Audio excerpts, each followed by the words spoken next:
And because I don't want to shut down an event. I mean, obviously a few hundred people are probably involved in that in some of those cases. And obviously Sure. we don't want to ruin the fun or the positive atmosphere. A lot of times they're doing a fundraiser for somebody with cancer or Absolutely. something. And so we want to be supportive, and we even offer even better support as a city if it is a fundraiser event versus a for-profit event. We've looked into all of these different scenarios as a city. So we're not the Gestapo. We're just trying to be right for all of the residents and protecting the assets of the city Right. first, and then also the liability, as Councilwoman Barch brought up. That's probably the most important is the liability because of lawsuits, et cetera.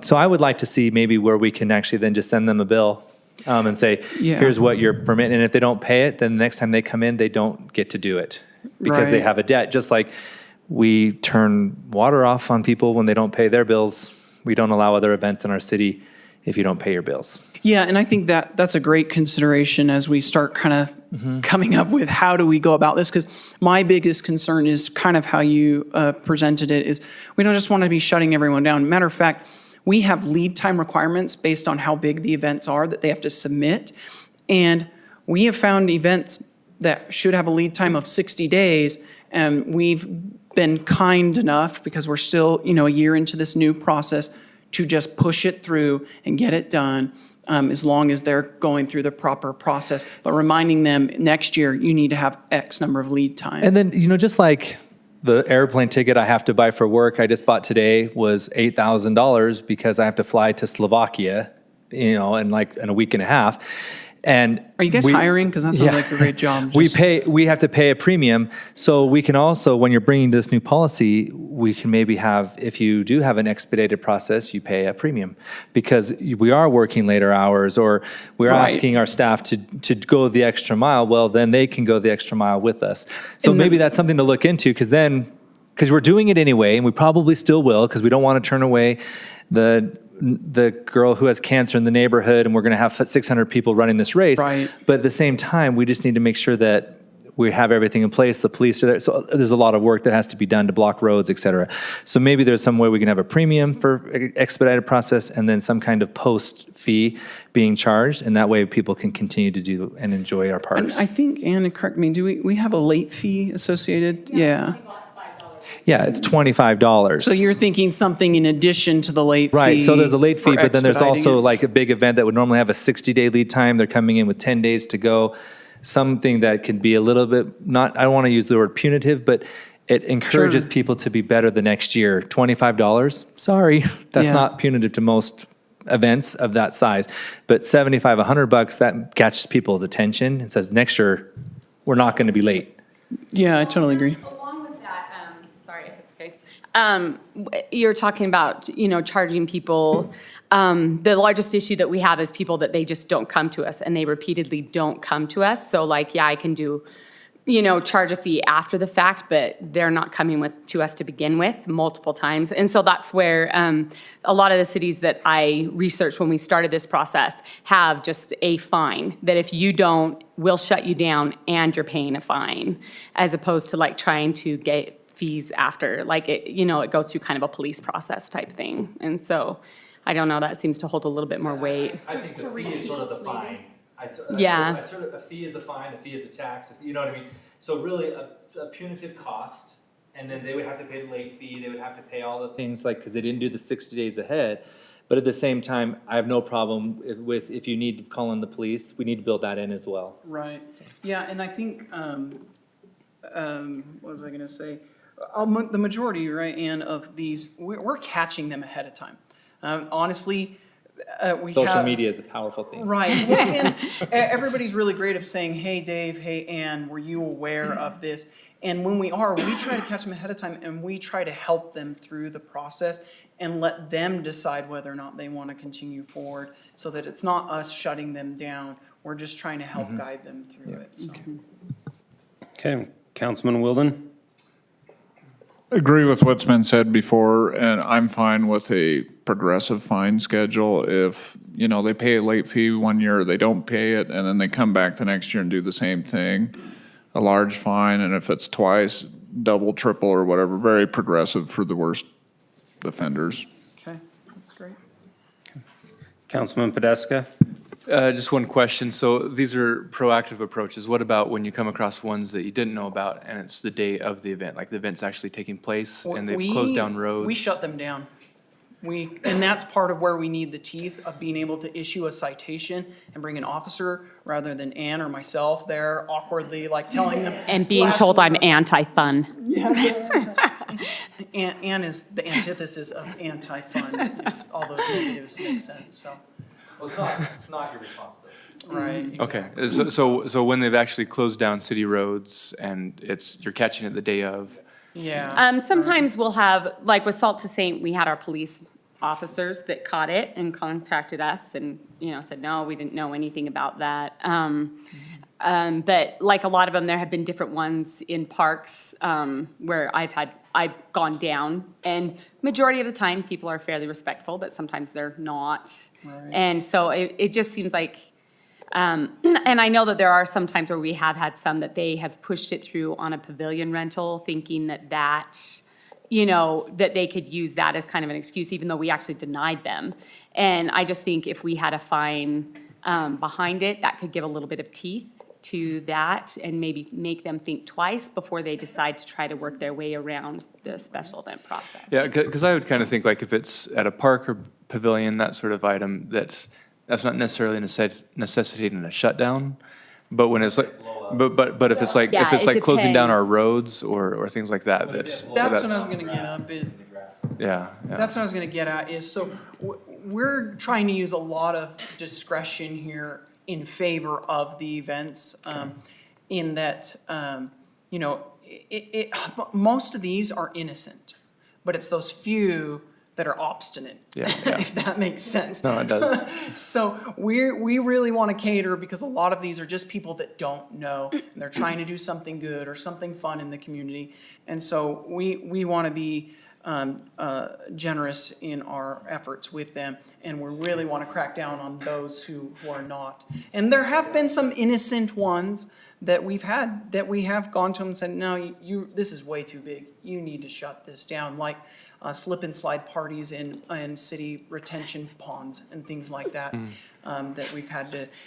that we caught on the tail end and had to shut down. So there's been a variety of fun things that were great, and we'd love to maybe see them if they go through the proper process. And that's, So- and we were able to use that as kind of a learning experience to, hey, this is how the proper process is, so if you want to do this again next year.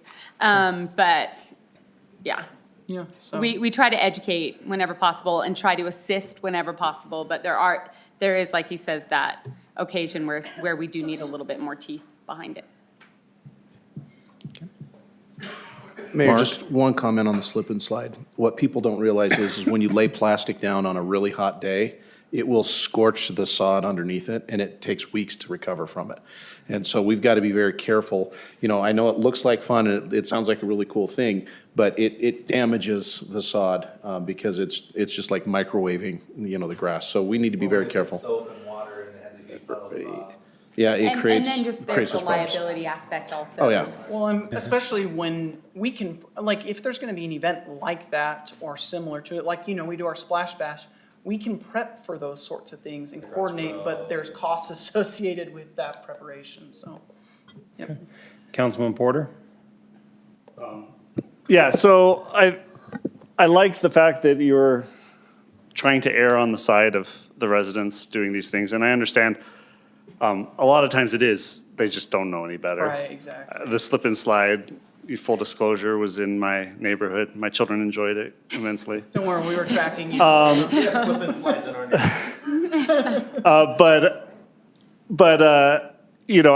and it really was, they just didn't, I found out about it the day of, I'm like, oh boy, this is gonna be a thing.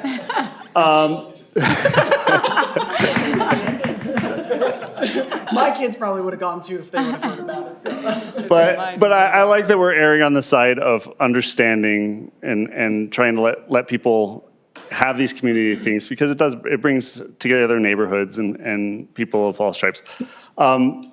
There were a couple of things that, as you're building this up, I would just be real careful where we're invoking police powers. Absolutely. For people who are repeat offenders and are, shutting down roads and they know better, that's one thing. But I mean, the last thing I want to hear or see is our police officer shutting down a fun run for some little girl that has been in an accident or something. Absolutely. Like we need to understand that the use of police power and the use of a fine is something we only want to use for criminal acts, and I'm not sure that having a party rises to the level of a criminal act. So, but I mean, if you are endangering people's lives by shutting down roads and stuff like that, that's just use some discretion there. That's something I will be looking at when you bring this policy forward to make sure that where that is being used is appropriate. And So. that's actually part of what I was getting at is, for me personally, similarly on that note, is the fines and those sorts of things. I really want it to be for those who are, like I said earlier, being obstinate, right? Not innocent. And so we'll talk with our police department and the city attorney and everything, and really kind of see what makes most sense and look at other examples of maybe where this has been implemented, and honestly see what makes the most sense here. Right. And so, yeah, again, erring on the side of those who are putting together something innocently. But, if it does incur costs or damages or things like that, even if it was an innocent one, I think there is something to be said of also looking at potentially billing for any damages or costs related to, it's public property, it's taxpayer property. Right. And it's taxpayer dollars that maintenance these things. I just, I heard the sentiment that fees are fines and fines are fees. And yes, they're all a form of taxation, but when there's someone with a badge and a gun there, it's a different form of taxation. So let's just be careful about that. Totally agree. Okay. You have your direction? Aye, aye, Captain. Okay. Thank you, ma'am. Perfect. Okay, Wildflower Community Plan Amendment, DAI Nate Ship applicant. You guys want to come up to the applicant table? Okay, for this item, the applicant has requested a work session to discuss an update on the status of the cemetery for the proposed community plan amendment, as well as a discussion of the requested special assessment area. And does the applicant, Nate, do you have a presentation? I didn't get a copy. No presentation, so just a discussion tonight. I promised Tippy that if we had a presentation, she would get it last night. I didn't give her one, so I'm limited in my presentation tonight. We do appreciate your time and appreciate the time that your staff has been giving to this project. We are excited to report that we are making progress, we believe. We have met with Camp Williams, and I believe their representative is here tonight, and I'd encourage him to speak up if he has anything to say. But we did meet with Paul and Councilmember Porter and Mark and Kevin and several of the other staff about the concept of figuring out how to get to the 20 or 30 acre area that is looking to be a part of the cemetery. And Councilmember Porter, you were in that meeting, so you can correct me as well. But to summarize, we have agreed in principle that the camp would be willing over a 3 to 5 year period to purchase at market rate the lots that would be vested in that area. So they would be paying an at-market rate. We would be foregoing those rights to develop that area. We would not be receiving credit for that area in open space, and we would be looking to help facilitate that area being developed as a cemetery for the camp. As part of that, we have provided a REPC for the purchase to the camp. That includes obligating us to sell them that ground over a 5 year period. They have the ability to take down chunks of ground as they go, so they wouldn't have to necessarily come up with all of the money at once, and we would just be working to release the property east to west as they come up with funds. So that line, the property line, would just shift, and it would eat up density as we go. The overall, what have I left out, Paul? Or Councilmember Porter? Sorry. I don't know if you guys have had, I wasn't a party to your discussions around the Rep C. In the meeting, there was 4 options that we discussed. You've discussed one of them, which was to sell them the land with the lots on there.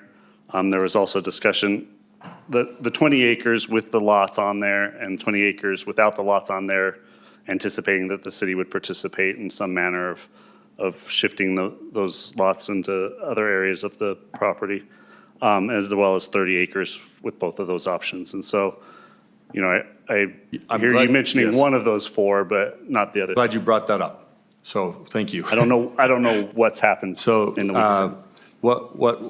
what I proposed to Paul was that for any property that can be provided to offset this area of development, so if there's, say, 5 acres somewhere else or 20 acres somewhere else that has lots that are there, that we would swap out that value and we would reduce their purchase price and just give them the ground.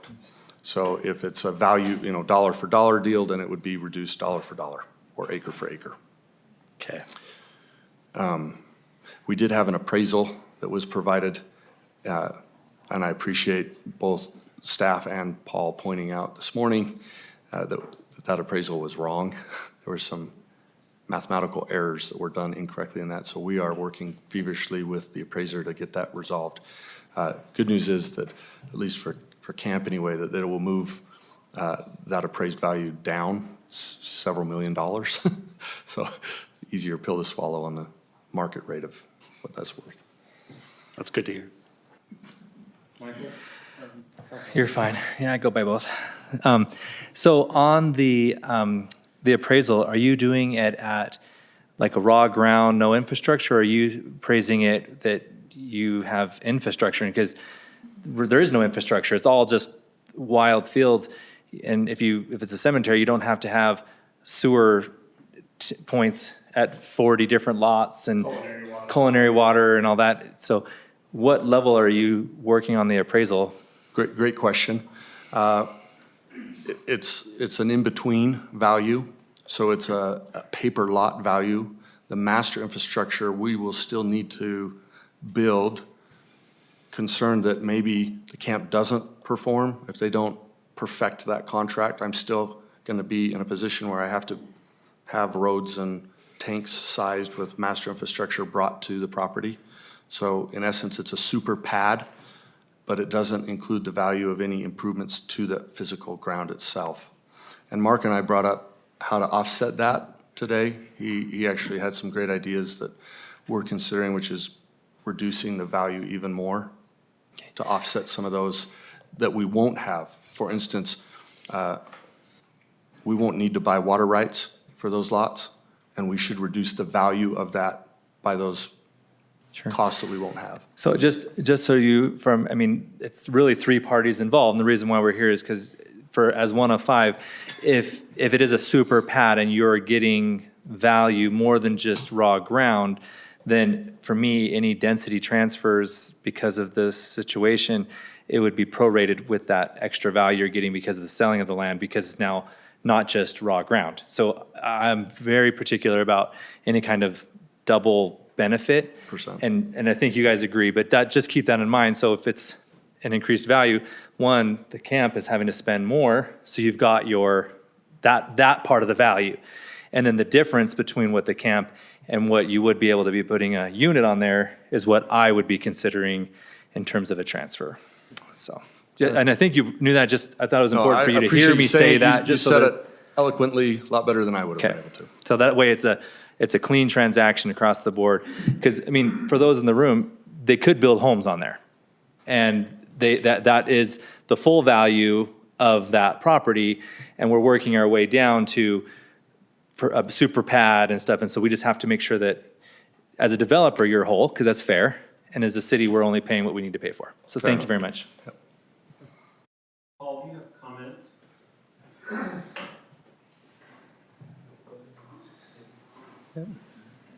I'll come up. Yeah. I love being back there and being part of the conversation. Though. It's way more interesting that way. You just looked really excited to have a comment.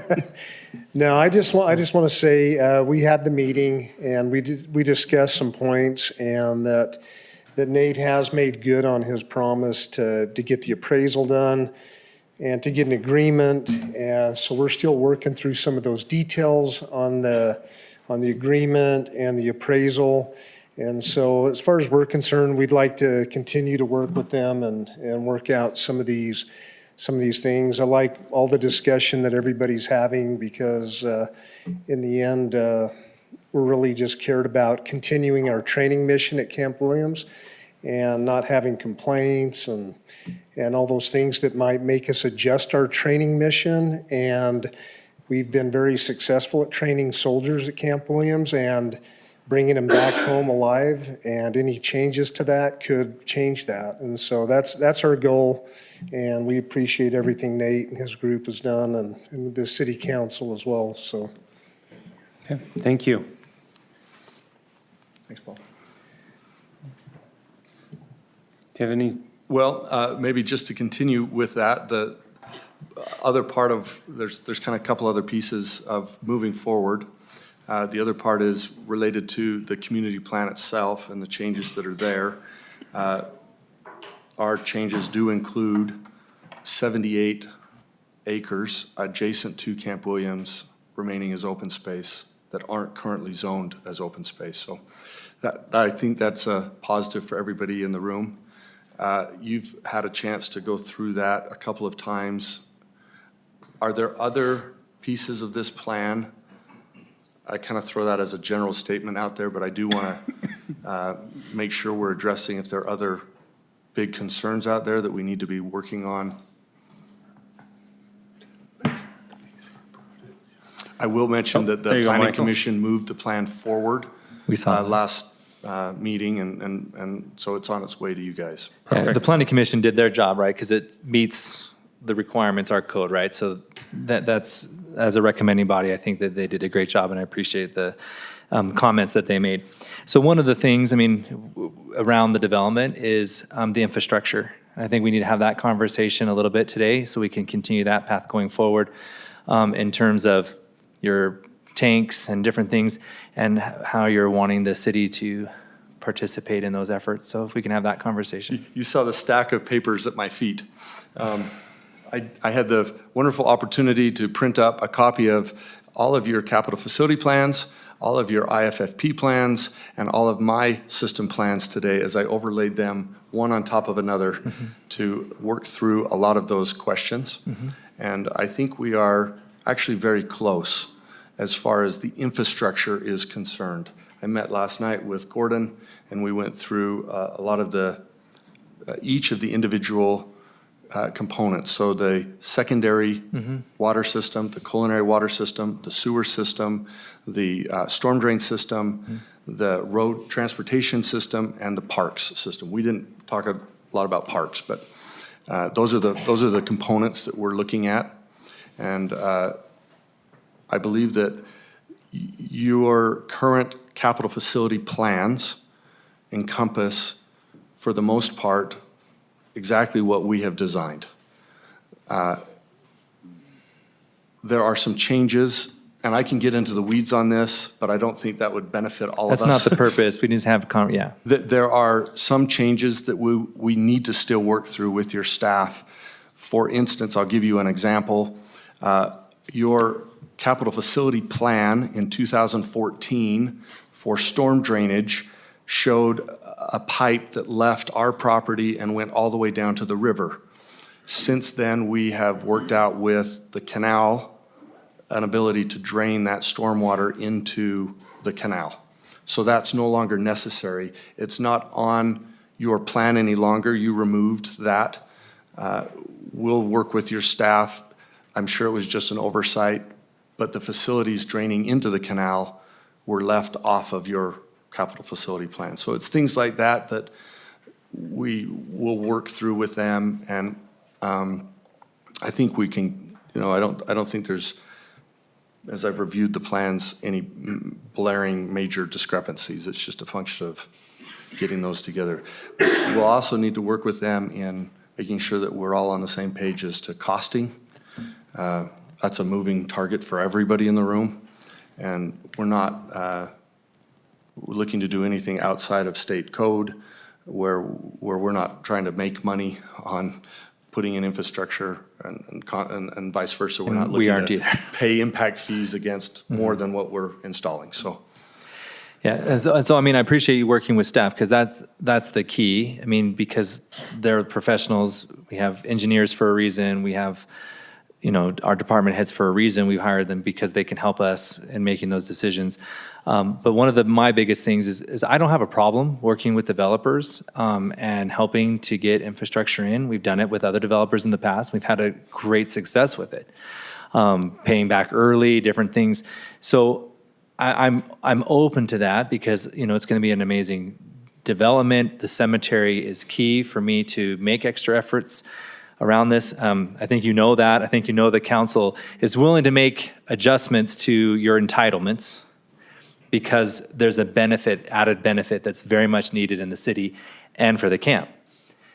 Because we have veterans and we have residents who some both. We have many residents who are part of the camp, right? And so I think that ultimately what it comes down to is I'm happy to, if it's going to further the added value to the city, and as you're working through and finalizing those negotiations with upsizing if we need to and other things. And Mark is very good working with, and if we need something bigger, we pay those differences because of supporting another landowner that's down the hill from you or whatever.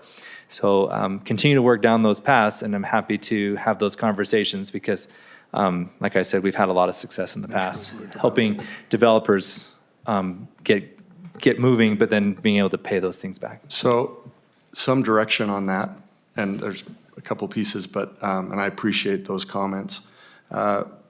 We have been in discussion with your staff about forming a special area assessment, an SAA, where we would be pledging our property to get a bond for just the infrastructure that's within and identified on your existing capital facility plan, with the provision that we pay that bond back as we record plats on the property. So it doesn't go beyond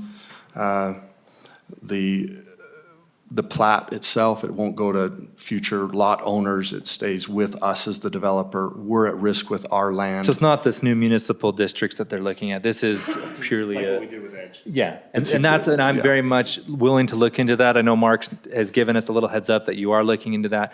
Again, it's something that if we're getting an added value to the city, like we are with the cemetery, then I'm willing to look into it. With Edge, we got huge amounts of value out of that, and they paid it back early. And again, you're a very established company. I know that you wouldn't do it if you had any worry that you would lose all that land, right? I mean, I'm not worried about the not fulfilling the bond or anything like that. It's just doing what's right for the city, and then every bond that we have is one less bond we can do somewhere else. But I think that the cemetery is absolutely an area that it's worth it. So that's where I'm at. I'm 1 of 5, but it has to have the cemetery as the component. Fair enough. Okay, Councilman Podeska. Yeah, I'm glad you ended with that part, because I just wanted to stress that, if your development meets code, then of course we're going to pass it. But it's really about the additional asks that we're having these discussions, and so it's to have that partnership between the city and the developer. That's where it really needs to be an equal, partnership on that. So for me, so you know where I'm coming from.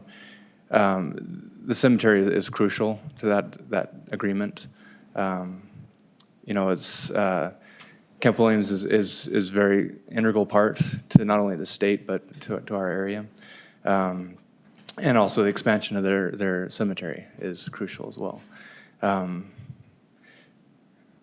So yeah, that's kind of where I Great. I mean, so I guess what I was going to say is that they are running out of space at that cemetery. My dad's buried there, and I'd hate for others to not have that opportunity. So. Councilman Porter.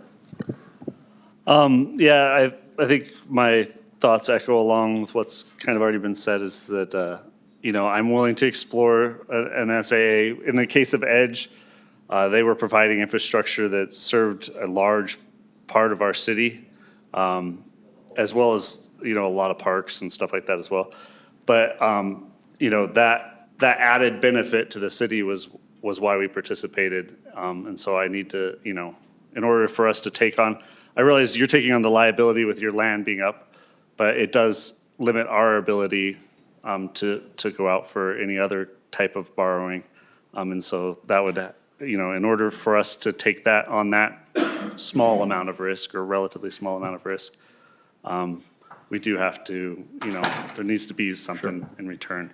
But as has been expressed, if we can work something out with Camp Williams, I think that that's something that becomes doable. So. Okay, Councilman Wilden?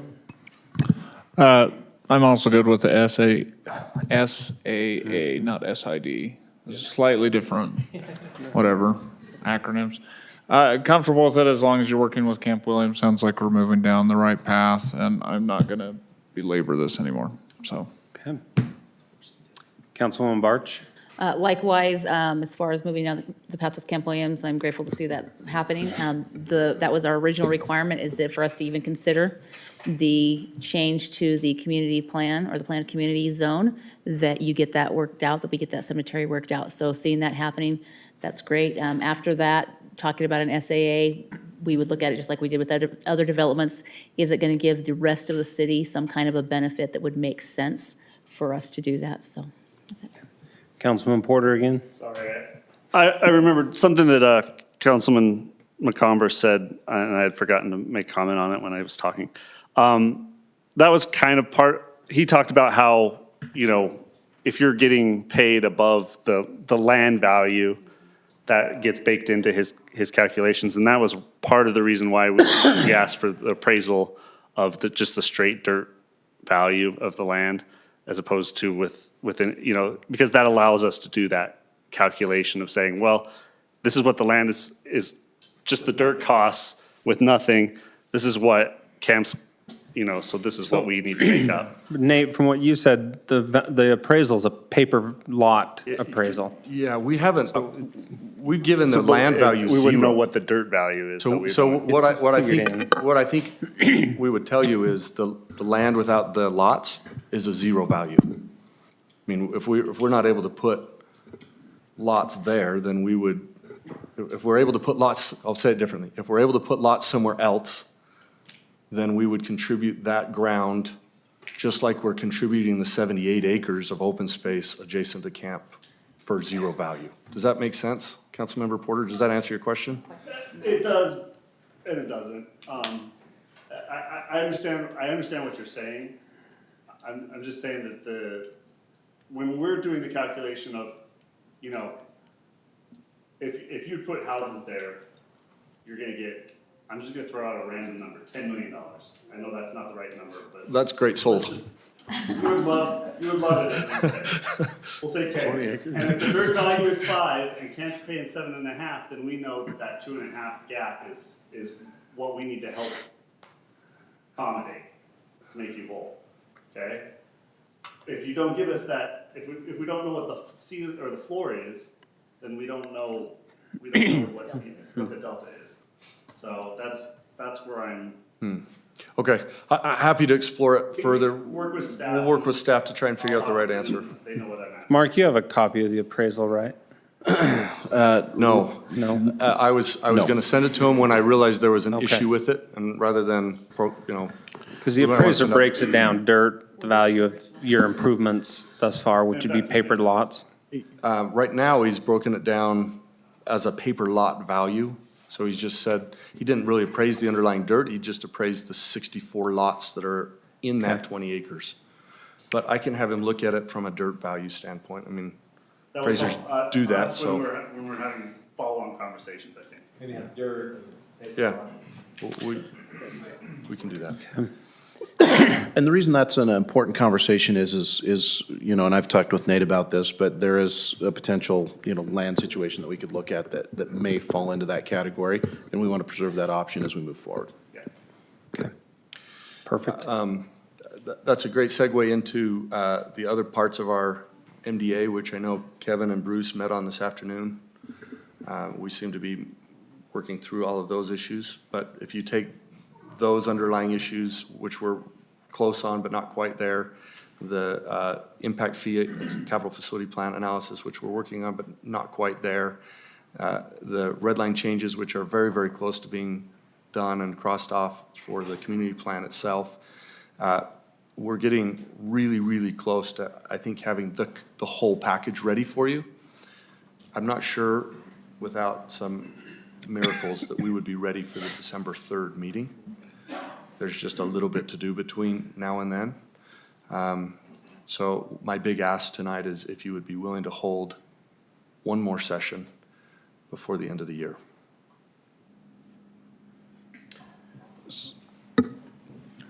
Mark? I won't be here, so you guys. Councilman Porter? I'll just say I'm open to it. I'm happy to do that. I know that, we've been working through all these things, and I know you're kind of up against a deadline at the end of the year. I'm assuming you're asking that at that meeting, we would be approving moving you into the community plan. I'm and all. assuming that we can get everything ready. If Right. it's not ready, then clearly we're not going to bring you something that's not ready to vote on. But assuming we can get through these and get them ready, yes, we would like a vote. I'm happy to have the meeting. I'll just tell you that if there isn't some sort of If it's not legal ready, document with Camp Williams, it's not then done, it's it's not not going to go. Then it's not going to get past me. So We wouldn't bring it if it wasn't. okay. I'd agree with that. Councilman Wilden? Oh, I was just gonna say, I'm fine, and if you wanted to bring pizza less than a $50 value, that would help as well. Well, $49.95. No, please don't. I just made that in front of public. Dang it. Okay. No, I'm comfortable Now, with before we that. start impeachment of trials on Councilman Wilden. So there are some pretty critical, public notice timelines, things like that. So this is a very short shot clock that Nate's got, and We're happy to help. again, happy to help, but what's the drop dead date? Whatever. December 18th, December 19th, the 24th? When yes, you tell us what let's back into what date you're willing Oh, to you're do. not talking the 3rd, so then I'd be here. Dang it. No, these are Yeah, different. He's asking for a special session. Yeah, I'm 17th, okay. It's Tuesday. It's our, The last, 17th to Tuesday, yeah, that's good. Because that would have been. It's the Tuesday before the week of Christmas, yeah. Don't bring pizza. I'm gonna get purple. Just a one session item, don't pack it. Oh, no, they'll be providing a packet. Yeah. I You meant want with that other packet. items. Correct. So you're Okay. saying special item, and then we'll move forward. The 17th. Okay. Tuesday, the 17th. we could be down before. Do we have to meet on a Tuesday? By law? No. You can It's pick a just- date. That's fine. Because it's sort of blocked off on my. No, schedule. that's I'm fine with that. I was just gonna cut it off on like the 13th or something. The Friday before. If it's ready by the 17th. I'll probably still be around on the 17th. If it's done sooner, then sooner's better. sooner is better, I'd rather not do that. I hear you. But 17th. Okay. Thank you. We'll go to work. Okay, thank you.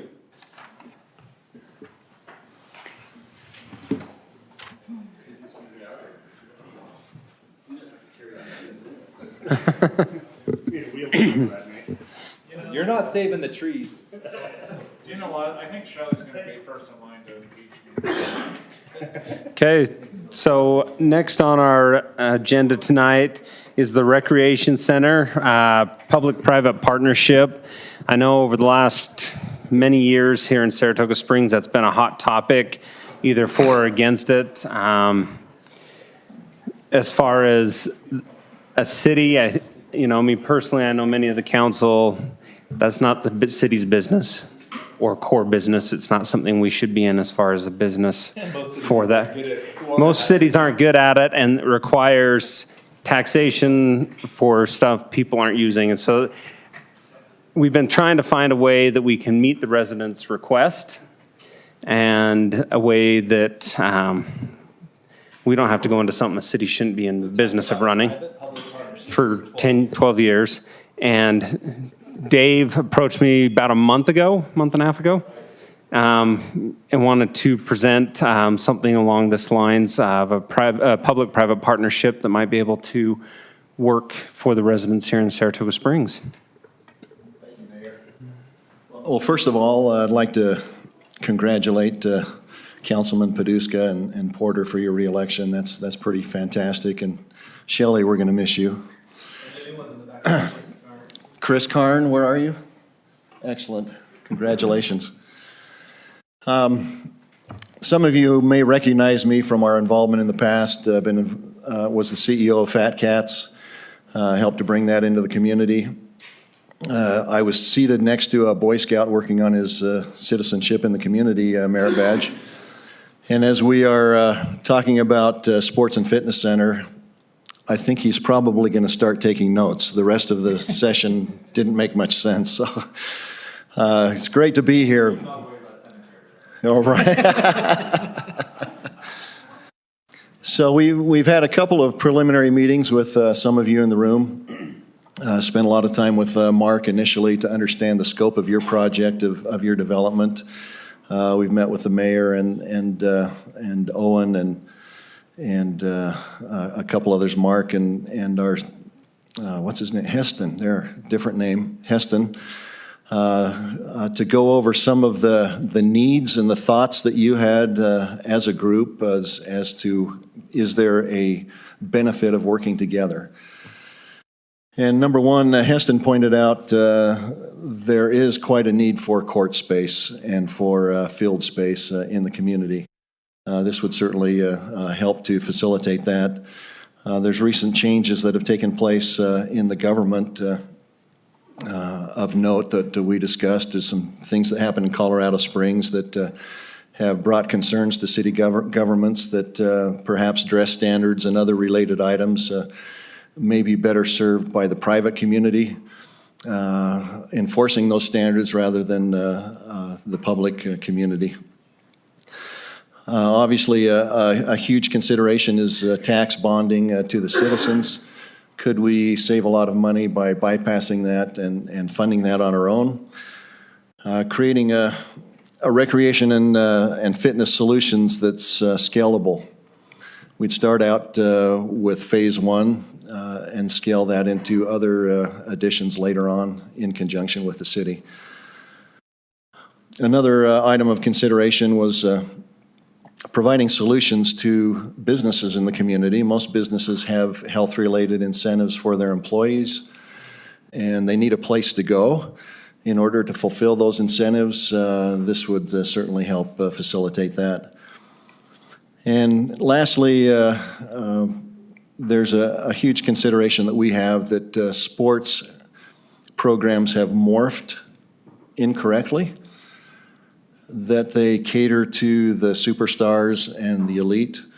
And we're trying to create a program that actually focuses on building the individual and allowing them to progress however quickly they want to progress through the program without forcing them into elite things or excluding them because they don't have that chance to go that direction. So those are some of the considerations that we have discussed. Tony, who's the visionary and founder of this, I'll turn the time over to him to maybe present some of the thoughts and ideas initially. Thanks, David. Thank you, Mayor and City Council. It's really exciting to be here. This is something that it's a passion that David and I share, and we have a long-standing relationship outside of this as well. So the vision really came from, and we'll kind of go through our presentation here. It came through really a need. Me as a resident in a neighboring city here, I have a large family, multiple kids involved in lots of different sports. My wife and I like to be active. The question is, can we find time and a location to exercise in a place and in a situation that's edifying for our family, right? That's wholesome for our kids to have recreation and that we can enjoy together. And that doesn't exist. The hard part is oftentimes with community centers that are maintained by the city, because of budgetary needs, those aren't as maintained as they would be in a private enterprise. But private enterprises are usually single focused on a sport or an initiative or a passion. Whereas what we do in our organization is we focus on a holistic approach. So we can support the city and their programs and working with Heston as well, but also support a lot of the clubs in helping them have the space that they need, right? So our focus is really kids first, athletes second, right? Is how we focus. So I'll kind of go through a little bit here. The main thing to think about when you think about a community center is when a family or an individual goes and buys a community center pass, you know, it could be anywhere from $20 to $50 per individual and up for a family. What we're seeing is about 60% of those individuals who are into fitness or those type of activities are buying supplemental passes to other facilities, like a yoga studio or a spin studio or a CrossFit studio. Our business model is such that you buy a pass to the community center as a family, and you have access to the cardio equipment, the weight equipment, as well as all the classes, yoga, spin, Pilates, CrossFit. There's about a dozen that we offer, including nutrition. So we have a nutritionist that will be providing nutrition plans, meal plans. So we're really trying to bring a holistic recreation element back to the community. And when we go back to that example of me and my wife, we want to do this together, right? And what we find most interesting in the classes that she's involved in, that I'm involved in, there's a community element in those classes. So we're really trying to think about, if you look at the root of it, bringing the community back to the community, right? This is where people from different walks of life, different demographics, different ages are able to connect at a community development center, okay? So a little bit about our concept is it would have both the fitness center, but it would also have a field house element. So here's some of the specifics around our concept. It's close to 200,000 square feet of usable space. We've looked at, obviously, the campus that you already have here. It'd be a beautiful partnership. It's about 50,000 square feet of an indoor fitness center that would house the classrooms, the fitness center, and so on. But to walk through a little bit forward, this is a very similar facility where you have multiple basketball courts and volleyball courts and pickleball courts and futsal courts. All can be multi-purpose use for multiple sports. But then you also have the turf space that will be, on our concept, a full FIFA minimum size soccer field. So you can have full year-round soccer. You could also divide that into indoor soccer, into mini fields, and also support a baseball, lacrosse, rugby. So you can see kind of the concept of multiple sports. Okay. Yeah, please, Councilman. Seeing that, and then I also saw the previous pictures. Are these interior soccer fields and baseball field? They are interior. Okay. Yeah, so this is an example. This is a facility called the Finch Creek Fieldhouse in the Midwest. On the right, Yeah. very similar, yeah. Our structure would be more economical, right? It's a steel building, right? Very, very beautiful facility, but nowhere near the cost of what like an indoor practice facility is. Yeah, same concept. It has increased over the last couple of years, that's true. Yeah, so you see on the right-hand side, lower pitch for the eaves would be your basketball, volleyball center. On the left would be your soccer, lacrosse, rugby, indoor. Yeah, great question. Thanks. We'll kind of move through this a little bit in terms of the concept. So here's some concepts around basketball and volleyball. So you'll see the steel structure, those of you familiar with the construction, how this would work. Same with the field house elements, and this will be able to support viewing as well with how we build our layout. We're using a local contractor as well to do this. In order to facilitate some of the like baseball, soccer, cross-functional multi-sport, we'll use netting, space dividers, and so on. Okay. Let's see here. Oh, and also the capability of having a facility like this. The basketball section and hardcourt area is about 45,000 square feet, so we can have special events held in there. All the basketball standards are retractable. And then if you get into the field side, there's other events that we can have. Community movie nights, guest speakers, all sorts of stuff. So it can support. That's true. Yeah, we will have AV equipment inside as well. Yeah. Yeah, a couple other things that Tony did not mention that I'm actually really excited about. There will be climbing walls in there.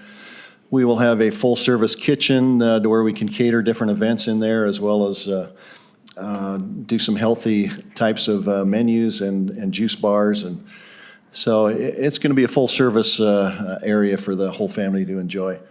Batting cages, possibly a driving range. We will have golf simulators in there also. So yeah, a lot to do in that rec center. It's not just your typical run-of-the-mill rec center. One thing that we did want to point out that, and I'll digress for 2 minutes if you'll permit me. We've all heard the term best practice many times. I had a chance to live in Singapore about 15 years ago and lived there for 2 years with my family. Singapore is a very unique place. I don't know how many have been there, but it's a phenomenally unique place.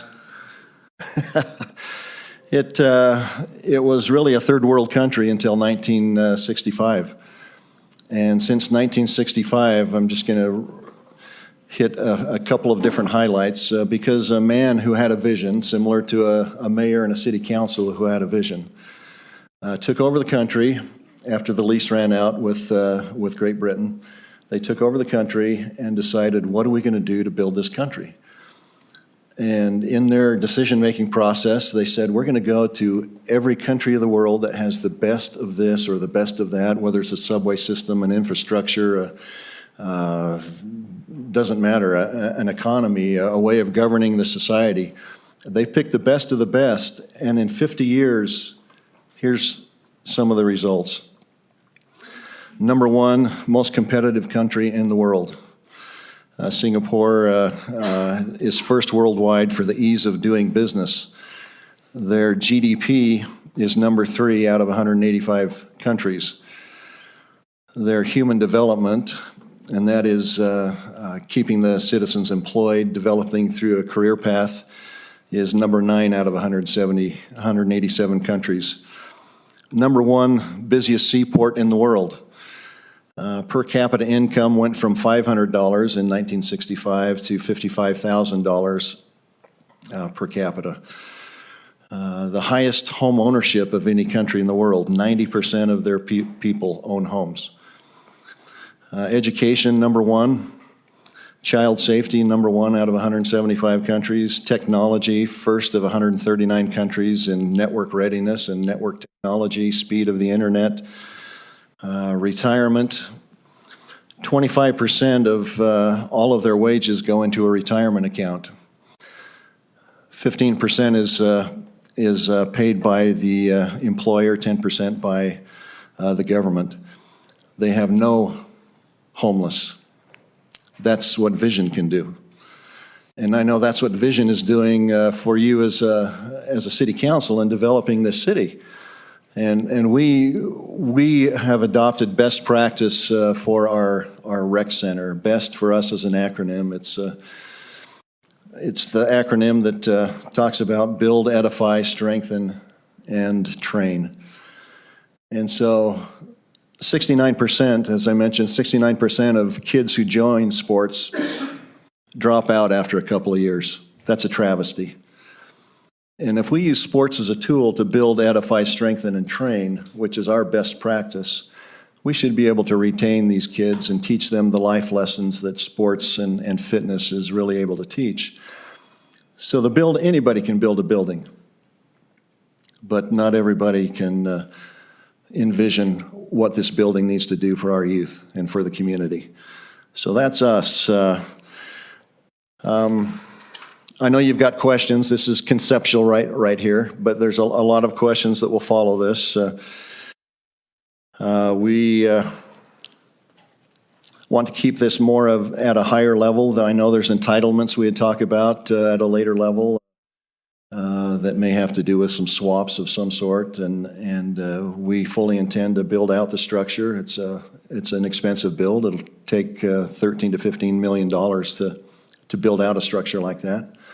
So we can explore this together and hope to put it on a fast track to move it down the road so that we can start construction with you next year.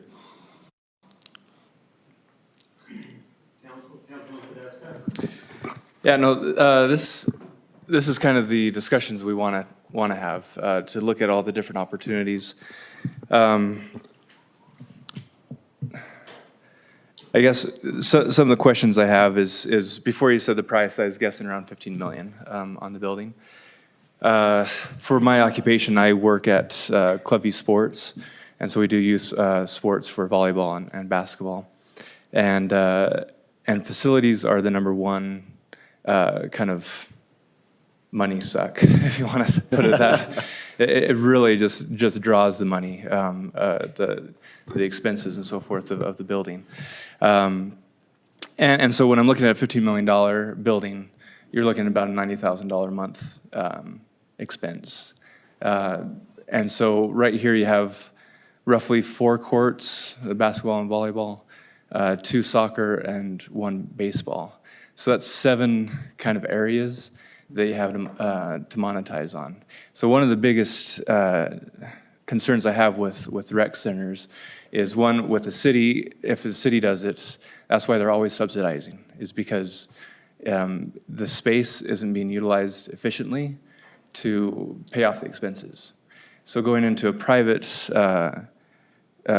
partnership with, between the city and a private entity, the problem there is that if you guys can't meet those bills, it falls back on the city, and we're back to where a city is owning a rec center.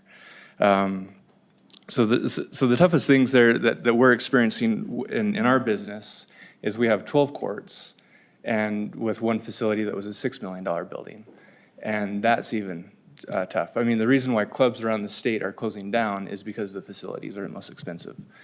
And so with 12 courts during our season, we're utilizing those 100% with our clubs.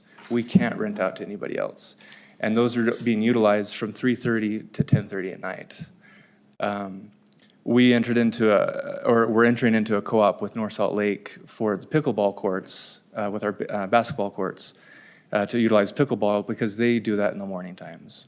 And so their main caveat is it's open to the public during a certain time. So we can't use that as a club during those times. For these courts, when you're going into the evenings, that's usually when the residents want to use that. And so if you have clubs which they're going to draw to this, they're going to reserve those times, and then no longer is it available to the public.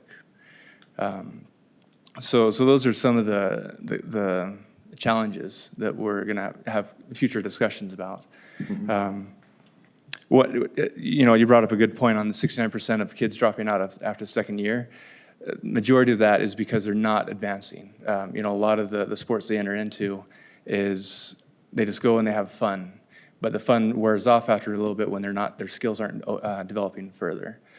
So I agree with your concept there. We develop our athletes as well, beyond just the skills training, and that goes a long ways. So the concepts, have you guys built one of these before, a field house? Yeah, so we have not. We've have experience in multiple other ventures similar to this, right? There's not a facility like this within a 6-state area, right? So this would be the first of its kind. To answer that in a little bit more progressive way is we have interest from multiple municipalities along the Wasatch Front for the facility that you're seeing here. Talking a little bit about the financial model as well. I'll respond to that with some other questions. Is the field house is not the financial engine of this. The rec center is. The field house, if we look at the front of the building, right, the field house is almost a break-even operation, right? If at all, it would be supplemented by the rec center, which would be the community center of the city, which would be your gym, your cardio, your track, your yoga, spin, CrossFit, all of those classes that would be a subscription element, right? So in order, the reason that we're able to do the field house concept, right, is because of the rec center, of the community center, right? So if it was to stand on its own, yeah, you've seen a lot of these go under, like the one at the point of the mountain, right? The other volleyball aces. There are several that are single-threaded facilities that don't have the size and capacity to have multiple sports, right? And coupled with a rec center, that's where our revenue engine comes in, is the rec center. Well, and the reason ACES went down is because the investors, so the people behind the money of the building, they see a higher return on turning it into office space because it is a break-even operation with sports. That's right. And so in those kind of private conversation or not partnerships between the city that's where kind of keep in mind the discussions of, those that back it with the money, do they have the ability to turn it into something else down the road? And so all of a sudden this turns into an office complex. I think with the stipulations of that, obviously as part of the agreement that we'd be seeking, this is part of the municipal campus, right? Probably the last place you want offices, right? With Patriot Park and the city center. Yeah. That would absolutely be part of it, part of the conversation for sure. That's not the intent, right? If there would be any subletting, it would be possible in off hours to like a dance studio, right? Because the facility meets the needs. Yeah. To your point, and one other question, I'll touch on 2 points here. This is a similar facility. The way that ours is, it's currently in draft. There'll be 6 courts. We were planning on 4, and then when meeting with basketball courts, there were 4 originally per city officer's request to expand that to 6 because of the need, right? The layout of the field house of the turf will be different than this. So you actually have a full FIFA-sized minimum court perpendicular to the other soccer fields. So it would serve multiple purposes there. Okay, thanks. I like a lot of what you're saying. I have always felt that when talking about a rec center, a city rec center, a city-funded rec center, I've always said, if it can be run for a profit, a business would be doing it. So here you are. And so I'm very interested, just to point out my main concerns and what you can work through with staff, and so that they're aware of my concerns when you guys are meeting on this. There is some concern that Councilman Podeska talked about the viability and what happens with a disorganized dissolution, and how that works out, and what risks that poses to the city. So that's a concern of mine. The other is, and I think it sounds like staff has already brought that up with the additional space, is, if we're putting this on city land, at a city park next to the city campus, and we're participating in this as a public-private partnership, there needs to be a benefit to the public for the opportunities that they're giving up by, if we put a building here that's a soccer field that we can't use for city leagues. So I want to make sure that we're finding a way where the city rec leagues are able to be able to use this space, because if the city rec leagues aren't able to use the gyms, we basically just gave away city land for a private business. Chris, can I interject? Yeah. So we met with Heston and Dave and Mark, and that was part of the discussion, is what are Heston's needs? Right. And how would they fit that in? Because they have peak times and we have peak time. And so we would have to blend our programs and their programs that have to find a time to mesh. Right. That would allow both to be successful and utilize this closer to the 100% time. Right. And that's all. I'm glad that you guys are already talking about it. That's just going to be one of my concerns when we're looking at what's the benefit to the residents is, are they able to use this? Is there some, what's the sharing going to look like?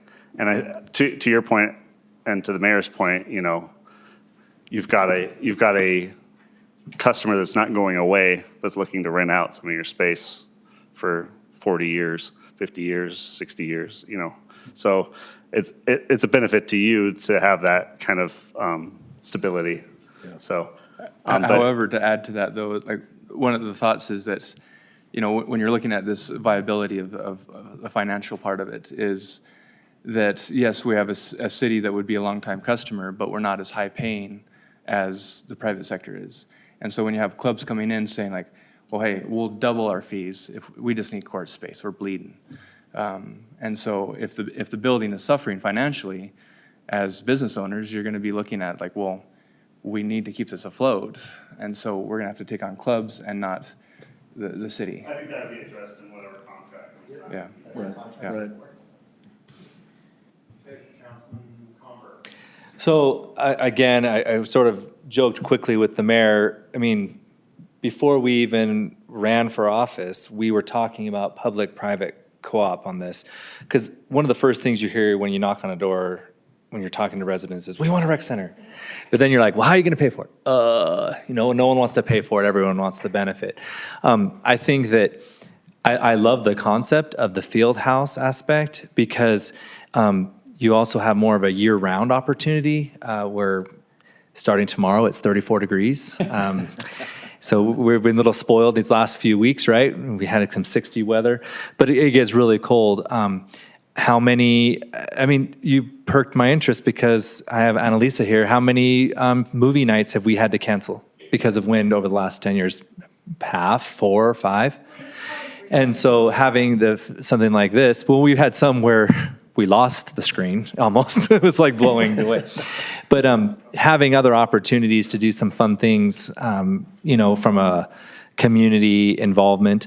I hate the name Westlake, just so you know, just because that's our high school. So then it seems like it's associated with the Alpine School District.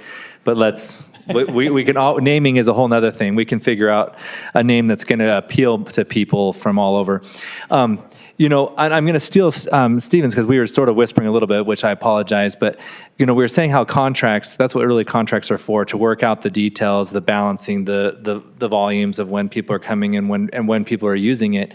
But, also we're talking about all the classroom space, which there aren't club yoga teams and they're not club spin classes where you can charge those fees. And one of the things that because if it's going to be on the Saratoga Springs Municipal Campus, when you're having the conversations, I would like to see a rate for Saratoga Springs residents, and then non-Saratoga Springs residents would have to pay more to benefit from our facilities that are on our campus.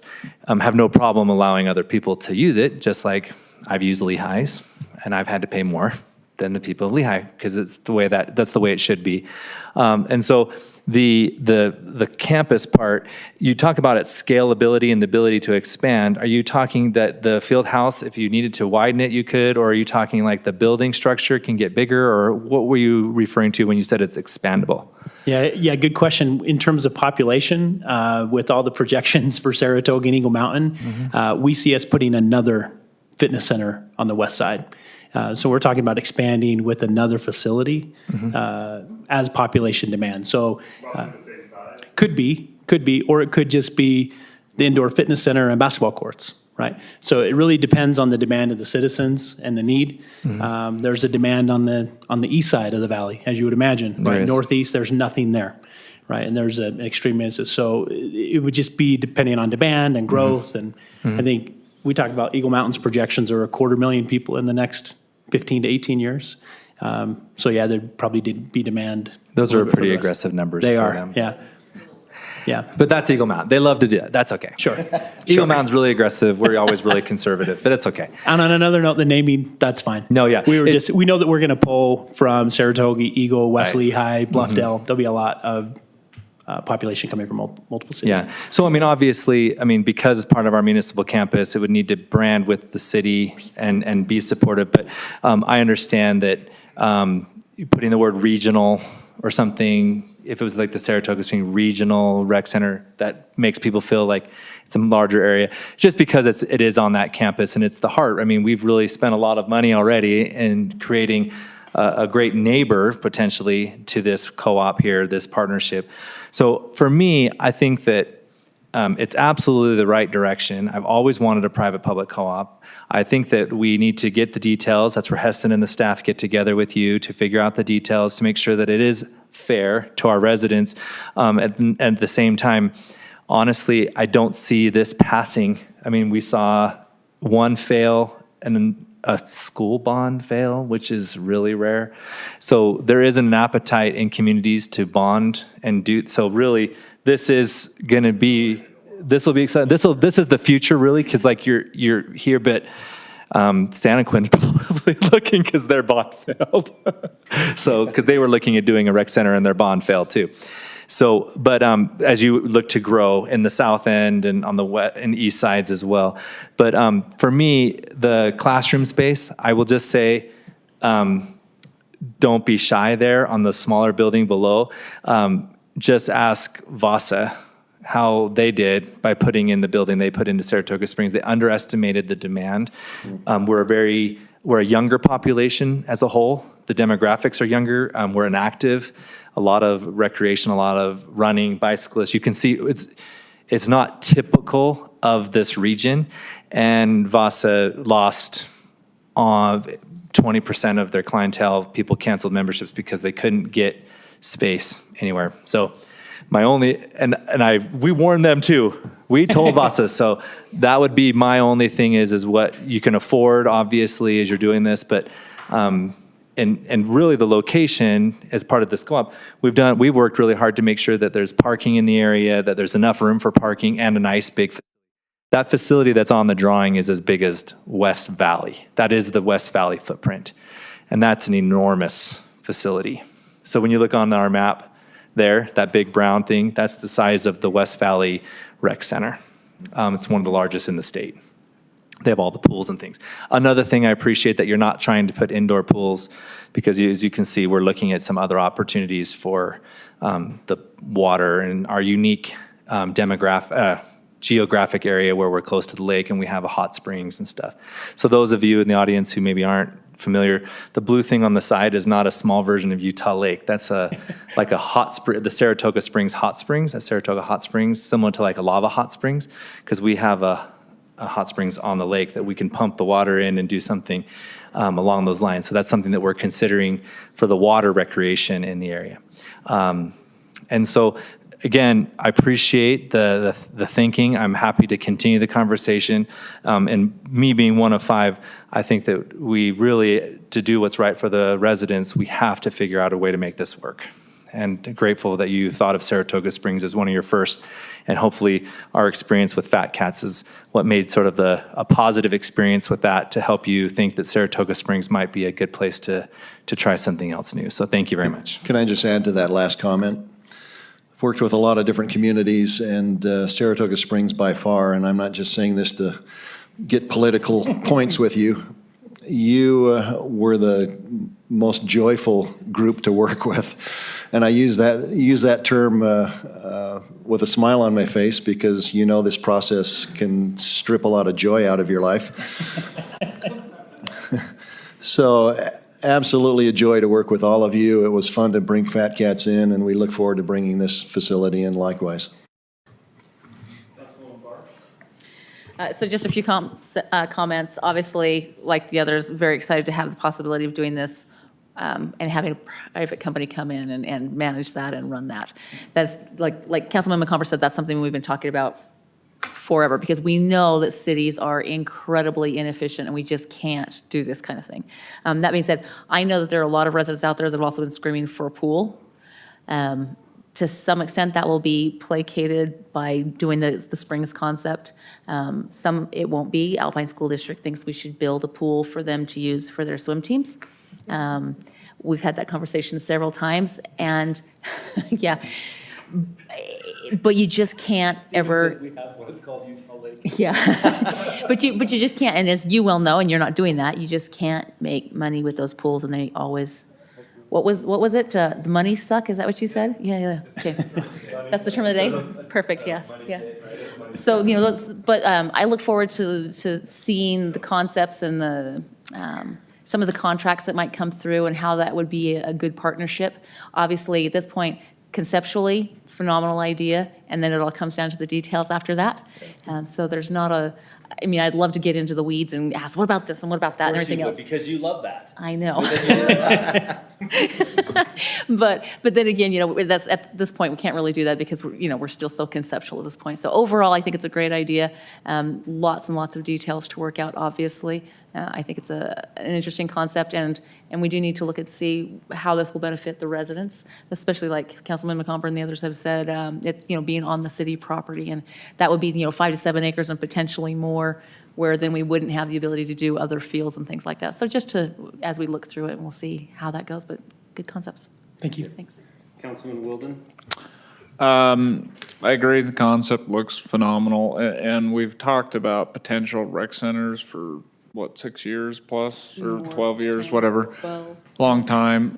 Even at this point, just financially as a city, I think we'd still be 10-plus years out before you would have a population that would support it. So from that standpoint, it's a great opportunity. I agree with the other comments around just making sure we have a contract that would outline, protect both parties the way it should be. And then similar comments on the pool.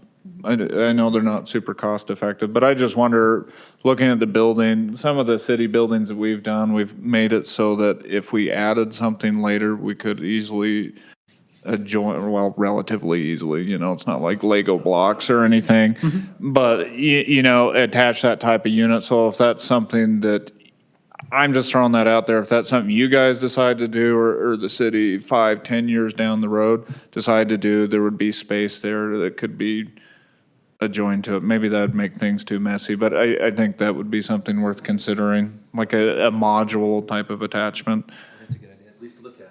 I'm good for something once in a while, something. No, not a hot tub. Stuff out for a potential. Yeah, or something like that, that not necessarily you guys would have to build, but if you did, great, or if it's something that a future council decided to do, there's space reserved that could connect to an existing facility that might help you guys down the road and could help us, obviously, as a city as well. Good direction. There we go. Mark, you had something? Just briefly, one thing that I've mentioned to a few of you that I'd like to consider is hiring some sort of a consultant that helps with the feasibility analysis. So we'll bring that as part of the budget amendments next week. And again, just make sure that we're not missing something in a, you know, public-private partnership or something like that. Make sure we're building all the protections in for both of us and making sure that we understand the relationship and how it works. Yeah, devil's in the details. Yep. Contracts make good partners. Bad contracts made for bad partners. So I think it'd be money well spent to make sure that we have that. Great. Yep. Okay, thank you. Thank you. I love that idea. And they took the. Okay, we will go into the city council policy meeting. We'll call the policy meeting to order on November 19th, 2019 at 7:28 PM. Present tonight is Councilman Porter, Councilwoman Barch, Councilman McComber, Councilman Wilden, and Councilman Podescus. We have a quorum.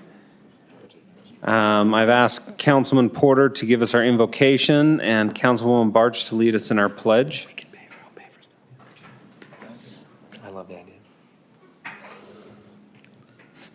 Our Heavenly Father, we come before you this evening to meet together and to conduct the business of Saratoga Springs. We ask you to please bless us with discernment, with wisdom to make decisions that will benefit our city today and into the future. And we ask you to please help us to remain mindful of those that we represent, and that we will dispatch our office as well as we can. And we ask you to please bless those first responders and those members of the military that are currently serving, that they will be watched over and protected. We say these things in the name of thy Son, Jesus Christ. Amen. Mm-hmm. Will the audience please rise and join me in the Pledge of Allegiance? I pledge allegiance to the flag of the United States of America and to the republic for which it stands,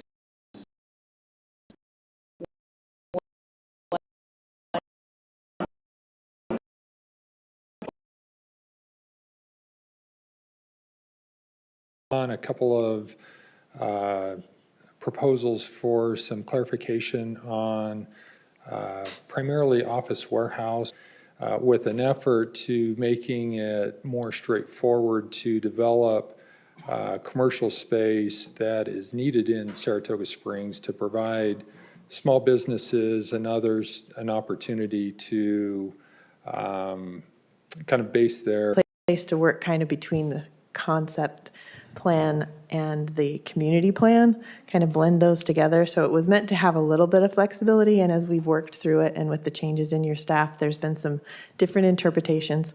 So we would just like to ask for some flexibility in the language that you guys adopt into that change tonight for the site review and the preliminary plat and the staff level considerations. So thank you. Thank you. Anybody else for public input? Seeing none, I will close the public input at this time. We have a special presentation tonight. Mark? Yes. We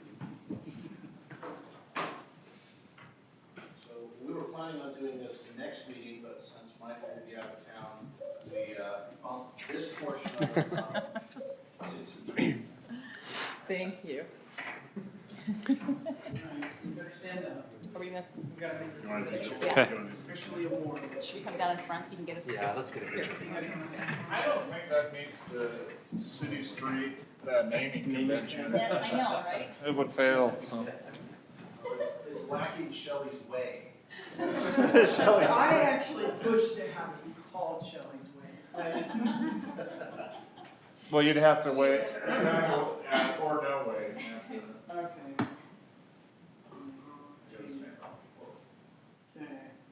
1, 2, 1, 2, 3. Right.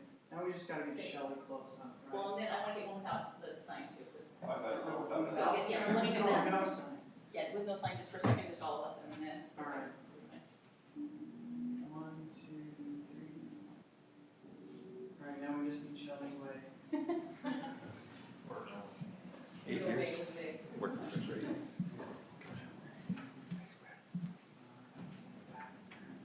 My name's too long. Something like that. Covered up the year, Shelley. Did I? Is that better? 1, 2. There, Mr. Mayor out of there. He's trying to photo bomb you. That'd be a better out of yours. Thank you.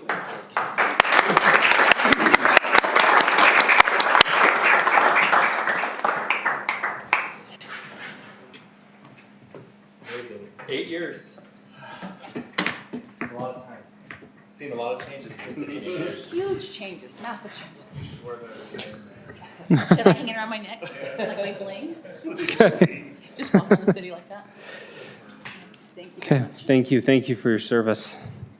Hopefully, we'll have 2 more meetings with you before you're done. There you go. Okay. I'm going to jump, we're going to go to reports, but I'm going to jump to department reports, and we'll start with the building department.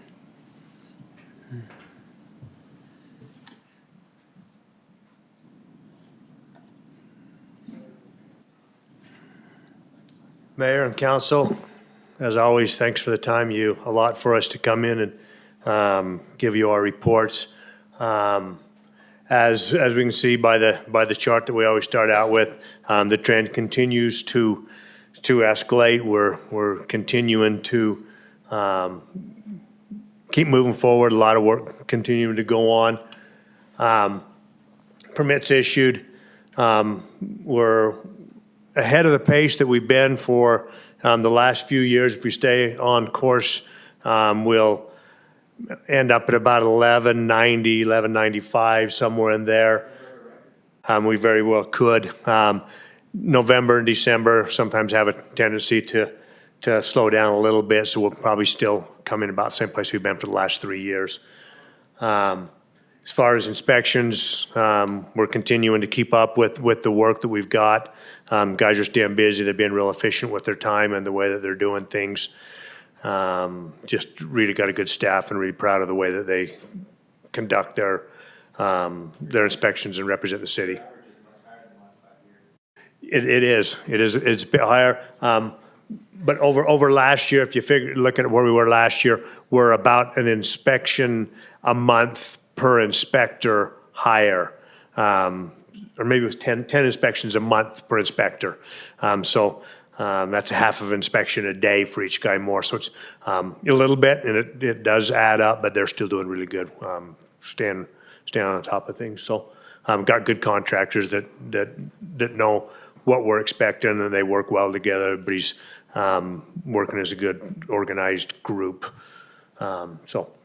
Residential units, October was down a little bit, but September was quite high, so quarterly, it just kind of balances out, just kind of ebbs and flows, just depending on when contractors, pick up the permits, whether at the end of the month or beginning of the month. Commercial projects that we've got going, a lot of fun with projects, Costco and the LDS Temple, police stations just about to wrap up. We'll do our re-final inspection on it tomorrow so we can get a temporary C of O in place for that. So we can start doing some activities and such in that building. Costco, talked to them this morning, and they're anxious to get their resubmittal into me, so expect to see that towards the end of the week, and so they're getting real close to pulling permit. Got a meeting with the representatives, the architects from the temple, Thursday morning to discuss the phase 2 of the construction of the temple, so they're getting ready to get the paperwork in place for that, their second set of application on the temple. Just a lot of fun projects that we're working with there. Mark, on that, if we could, just to clarify, the temple, again, to expedite their process, they brought in kind of first phase stuff, which is more, shell stuff, and now they're going to start bringing in more detailed plans at more and more level. And so we kind of anticipated that phasing, knowing that they were trying to get the ground broken, get started on foundations, footings, and then be able to kind of work through some of the other things. So it's from a commercial standpoint, we've kind of anticipated that a little bit. The way they phased that was footing, foundation, and exterior shell. The infrastructure for the temple is what that first phase was. And that'll The happen a second lot phase. with the more commercial developments we get. That'll happen a lot as you're getting into those larger facilities. Like that's pretty standard. Yeah. So Mark, I did have one question on the South Valley Animal Clinic on that. And I know this is kind of not your area exactly. This is a little bit Public Works also. But as far as the streets, when is 4th North supposed to be completed? Besides before school started? So that's a phenomenal question. I talked to Jeremy about that yesterday. He was going to be putting some pressure on with Chris Klingel. There was a little bit of a challenge, if you would, on that particular phase of the project. It's being corrected, and then obviously we're pushing towards getting the asphalt in as quickly as possible. Worst case scenario, they do a cold mix, and then they have to tear it out in the spring and re-asphalt in the spring. Okay. But it should be coming very soon. They were pouring Curb and gutter. Curb and gutter Yeah. this morning. And so, hopefully as soon as they can get that set up, then they can get the asphalt in. Too cold for asphalt? For the next 10 days, yes, but. Hopefully it warms up a But little we've got bit. cold mix asphalt that they can put in. That we I can don't put a cold mix asphalt in, and then they'll just have to pull it out and replace it in the spring, so. And then the other part of that is, and again, this goes Public Works a little bit again, sorry, but the power lines that are across there, they weren't required to bury those, and that's unusual. Actually, that's still in the process. Oh, it will still be done? It's still in the process, and Rocky Mountain Power is weeks behind other development, so that is part of the process. It was part of their requirement. Okay. In fact, I believe the conduit is in, but again, the thing that makes this really complex is you've got the power poles on their frontage, and then you've got another pole or pole or two that extends into the UDOT property Right. north of them, which is not being undergrounded at this time. We worked with them to try and come up with a way that they could do that, but short of us funding the difference, which we were not willing to do, that will rest then on that property. But it is underway. But like streetlights, for example, they'll put the streetlights up, developers will get the streetlights up, and it's a month and a half to 3 on. months before they actually turn on. So similar with the power lines, it's under progress. Perfect. I just know that that's super heavily driven, especially right now with all the school stuff, and it's Yes, it is, problematic absolutely. sometimes. Yes, it is. Any more questions on commercial development, commercial projects? Grand opening on Thursday. Yes. Yeah. Any questions? Anything else? Thank you. All right. Thank you. Appreciate the time. Thanks for taking the time. Okay, we will go to police.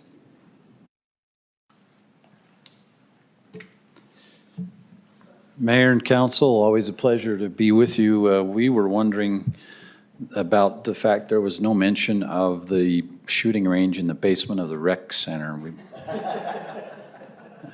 Anyway, we.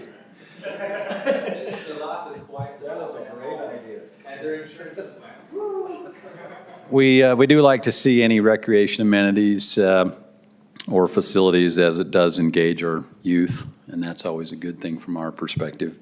So we've had a very busy quarter, very busy and very productive, a lot of good things happening. This was our situation about a quarter ago, and now, of course, we're here. Not quite that drastic of a difference, but we're pretty excited to be looking at moving into the new facility. We sure appreciate the support from the mayor, council, and the staff on bringing this to reality. Let's see if I can get this to go. Okay, so kind of just the highlights. As a follow-on to our rescue task force training that we did with the fire department, we focused a little bit of our training this past quarter on some advanced development of that training. And so in October, the SWAT team actually taught the rest of the department on some building clearing techniques and some additional rifle skills. And I think that's gonna help us a lot in response to emergencies or active attack type situations. We did attend the all-city employee training at the Fat Cats. It was actually, this event gets better every year, and so it was a great event for us to have it at that venue. You can read, there's some other activities we've been involved in. The City Rec League, we had a team in that league from the police department, and it turned out to be just a huge amount of fun, and it was a very good team building activity for us. Just some pictures to go along with that. That's just some of the SWAT guys in the back of the van. Just a note on this photo, Camp Williams has a facility that enables us to do that rescue task force training, building clearing operation, and we can use simunition, so it makes it very realistic. And this is just a photograph of that facility and some of our officers that were training there. And then this is part of our team. We actually had, I think, about 25 signed up for the team, and we had to take turns as the shifts allowed. And we didn't win the league, to put it mildly, but we had a great time. We had a great time, and we had some excellent interaction with members of our community, so it was amazing. I'm glad to hear the rest weren't showing any favor.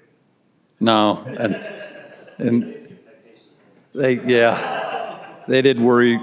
They did worry about whether we were getting their license plate or whatever, but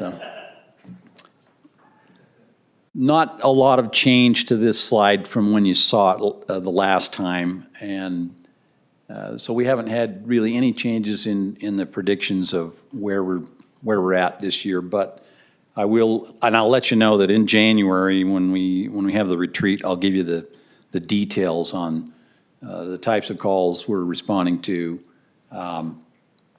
The heat maps as best we can, the time and day that the day of week and time of day that we're getting the most calls and that kind of thing. I will give you just as a preview that we are seeing some increases in some areas that concern us, and also some areas that take a lot more manpower. So, for example, 2019 over 2018, it appears we're going to have a 30% increase in the number of accidents that we handled. About a 20% increase in our domestic violence cases. And I don't have the numbers yet, but we're fairly confident that we're going to have a fairly steep increase in our major investigations cases, such as death investigations. And for us, we haven't had any homicides, but we have had some suicides and some unattended deaths that have to be investigated at almost the same level. So you'll note that one of the things I point out here is that we have a 20% reduction in officer-initiated events. That's basically just a lack of unobligated time since we're responding to calls, we don't have the time to do things like some of the things that officers would normally initiate on their own, such as extra patrol checks or traffic enforcement, that kind of thing. So, are there any questions on this slide? Okay. And then just again, our priorities, and this hasn't changed either. I always put this on there just to remind us about what our priorities are, and also for citizens to see so they know what we're looking at. So that's it, unless there's any questions. Okay. Thanks.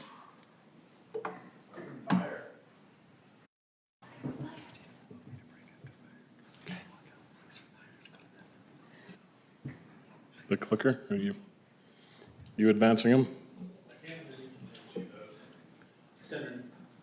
Oh, down there. Oh, thank you. Mayor and council, always glad to be here. I have to say, I was super stoked to see all that grass. The rec center, as you know, I've said before, I love cutting the grass. And as soon as my wife tells me I don't have to go to work anymore, I can full-on Forrest Gump it out there and just get on my mower and mow and mow and mow. So we're excited. So. Well, on the outside, yeah. So, real quick, we'll go through these quickly. Won't belabor some of this, but what's interesting or kind of a peak moment for us is the fact that we are now averaging above 100 calls a month. On our patient transports, we have it's about 90 minutes on the turnaround for our personnel to take a patient to the hospital and make that rehab of the unit and get back. Mountain Point's the closest still? Mountain Point's still the closest, yeah. So, and again, continued increase on those, and right now we're on track for about 1,320 calls for the year for those. We talked, a few of us earlier, staffing is a challenge for us. And we're working through those things, and appreciate the support and some of the recommendations we're receiving and being able to do that. But we've got some folks that have been working a lot of hours, just trying to help us maintain those levels. Yeah, a lot of hours. Yes, they have. So, and again, the bullet points talking about the different issues with respect to overtime and some of those things. We finished our promotional process, very successful. So we were able to get all of our captain, lieutenant positions filled. And one of the things that's been interesting is as we've gone through this process, one of the things we challenged our test takers, our promotional candidates to do, is we gave them a leadership book. They all got the same book, but they all got different chapters that they were to create presentations on. And one of the things that came out of it was one of our captain candidates presented this 1% idea. And that is that it doesn't sound like a lot, but if we focus every day on just trying to do one thing 1% better, just how much better things will be. And so we are full on adopting that throughout our organization, and it's something that we're going to really work towards. Again, just brief, I'm excited about the dashboard that is being developed. I had an opportunity to see the police dashboard with the Spillman data. I think it's going to be very helpful in identifying a lot of things. And so I'm looking forward to the development of fires here shortly. Okay. Councilman McComber?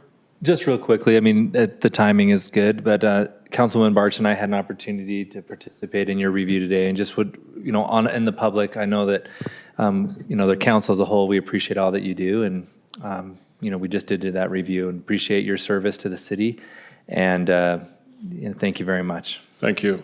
I appreciate your support as well. Thank you. Thank you. Okay, there's been a request for a 10-minute break. So 10 minutes, wow. 5 minutes, all you want? Okay. I just need to go to the bathroom. We'll come back at 8 p.m. I didn't want to walk out of these fires. That doesn't look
I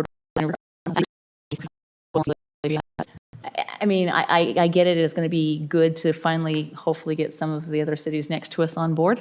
And to get big boys like Orem behind us will be good as we plan those east-west corridors and plan for our trails and things like that. It is very interesting, though, to see over and over how far ahead we are as a city in our planning. And things like, oh, you should try this. Yeah, we're doing that. Oh, you should make sure you do this. Yeah, we're doing that. So it's good. We've done that. Yeah, exactly. So, just another testament to how great our staff is, and specifically Mark and his focus and his vision for the city is we give that vision and he helps put that forward and trying to do the best we can for our residents. So it was good. It was kind of interesting. A little long. It could have been a little shorter, but. First hour and a half was touchy-feely, huggy stuff, and it was. Oh, you love that, Mark. That's terrible. Yeah, they wanted us to share like, a personal thing that we did this year or whatever, and also it was kind of, anyway, whatever. But yeah, so I think overall, the goal will be good and as they get going. The biggest thing is it's a recognition of the fact that in order to get some of this funding from the state especially, we really need to band together as North cities in order to get funding from the state for bigger projects that we're going to need as we plan for potential east-west freeways and for Pony Express extensions and things like that. So it was good. Okay, Councilman Wilden. That was so much better than what I was going to say. I was just going to say I went to Mag and Cog and call it good. No, but I did go with Councilwoman Barge and the mayor, because Councilwoman Barge is obviously going to be phasing out. But just thank you for what you've done there. Obviously, Mayor, but Councilwoman Barge, she'd introduced me to people. They ignored me and said, I'm so sad you're leaving. But a lot of great things going on there. So I'll do my best to fill her shoes and support the mayor. Do you want the higher heels or the lower heels? I like the high heels, so size 12. But that's all I had, Mayor. Perfect. Councilman Podeska. Yeah, I always have to follow that. That's great. Mic's off. There we go. No, I'm not going there. Thanks. I guess just a couple items. Going through the election process as fun. But the highlight part of it was just meeting with residents and hearing the feedback of having those conversations. And kind of as we approach a new year, just something to consider and think about is how can we continue to have those and not once every 2 years when we have an election, to try to have more engagement, not having the responsibility that they come to these meetings, but having that more engagement outside of city council meetings. So, and then just wanted to pay respects to Carrot and her family that lost a good person recently, and she was great for the city. Her level of detail and focus and passion for this city and what she's done to help Saratoga Springs in the last 8 years will go on for a very long time. So thank you. Councilman Porter. Well, geez, everybody's getting mushy on me. The only thing I had was with many of the members of council, I attended Mark's quarterly sewer briefing to the Alpine School District. But it was a good meeting with the Alpine School District. We discussed a lot of issues of mutual concern, as well as their, I had some discussions after the meeting with some of the board members regarding their concerns about funding and stuff like that. So it was I think it's good, and I'm glad that we're continuing to have those meetings. Okay, I attended North Point Solid Waste Board meeting last night, and they pointed out that we've been able to keep our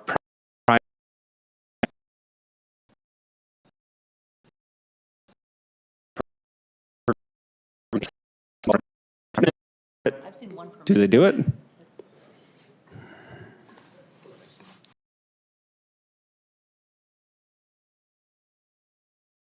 other providers and things, and so it's a little bit tricky, and we're working on that. There's also, we're curious to see what's going to start to happen with the small cell tower.